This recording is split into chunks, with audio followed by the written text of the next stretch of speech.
Time கிடைக்கும் போதெல்லாம் உங்கள் பழைய நண்பர்களை சந்திச்சு சந்தோஷமாக பேசுங்க. அது உங்களுக்கு மகிழ்ச்சியை கொடுக்கும். அது இல்லாமல் அந்த பழைய நண்பர்கள் டே வாடா அப்படின்னு கூப்பிடும்போது கிடைக்கிற அந்த மகிழ்ச்சிக்கு அளவே இல்லை அப்படின்னு சொல்லியிருக்காரு சூப்பர் ஸ்டார் ரஜினிகாந்த் அவர்கள். கோவை வேளாண் பல்கலைக்கழகத்தில் 1975 79 வரைக்கும் படித்த நண்பர்களோட சந்திப்பு நிகழ்ச்சி நடந்துச்சு.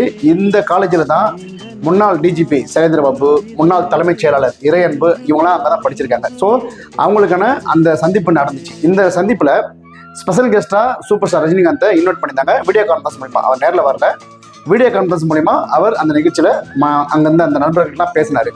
அப்போ தான் அவர் சொன்னது என்னென்னா, 50 வருஷத்துக்கு அப்புறம் நீங்களாம் ஒன்றா சந்திச்சிக்கிங்க, உங்களை பார்க்குறது எனக்கே ரொம்ப சந்தோஷமாக இருக்குது. இது ஒரு மன மகிழ்ச்சியும் சந்தோஷத்தை தரும். அதனால தான் நான் இப்போவும் கூட 6 மாதத்துக்கு ஒரு வாட்டி பெங்களூருக்கு போயிட்டு அங்கே என் கூட வேலை செஞ்ச கண்டக்டர், டிரைவர், மற்ற ஃப்ரெண்ட்ஸு இவங்களெல்லாம் சந்திப்பேன். இது நான் தொடர்ச்சி 6 மாதத்துக்கு முன்னாடி பண்ணியிருக்கிறேன். அந்த மாதிரி டைமில் நமக்கு அது ரொம்ப சந்தோஷமாக கொடுக்கும்.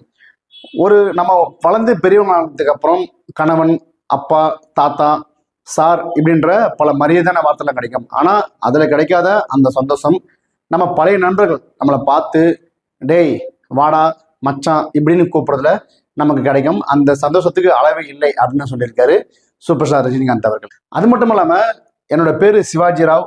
அந்த பேரை நானே மறந்துட்டேன். யாருமே சிவாஜின்னு யாரையும் கூப்பிட்றதில்ல இங்கே. ஆனால் நான் பெங்களூருக்கு போனால் அங்கே என்னோட பழைய நண்பர்கள் டேய் சிவாஜி அப்படின்னு தான் கூப்பிடுவாங்க. அந்த டேய் சிவாஜி அப்படின்ற அந்த வார்த்தையை கேட்கும்போது கிடைக்கிற அந்த சந்தோஷத்துக்கு அளவே இல்லை. அதனால் நீங்கள்லாம் இப்போ இல்லை, எப்போ உங்களுக்கு நேரம் கிடைக்குதோ அப்போலாம் உங்கள் நண்பர்களை பழைய நண்பர்களை சந்திச்சு உங்களோட சந்தோஷத்தை பகிர்ந்துக்கோங்க அப்படின்னு சொல்லியிருக்காரு. மீண்டும் ஒரு முறை சூப்பர் அப்படின்னு சொல்லியிருக்காரு சூப்பர் ஸ்டார் ரஜினிகாந்த் அவர்கள். நமக்குலாம் தெரியும் சூப்பர் ஸ்டார் இமயமலைக்கு போனால் கூட அவரோட அந்த எளிமையான அந்த பயணத்தில் அவரோட நண்பர்களாக கூட இருப்பாங்க.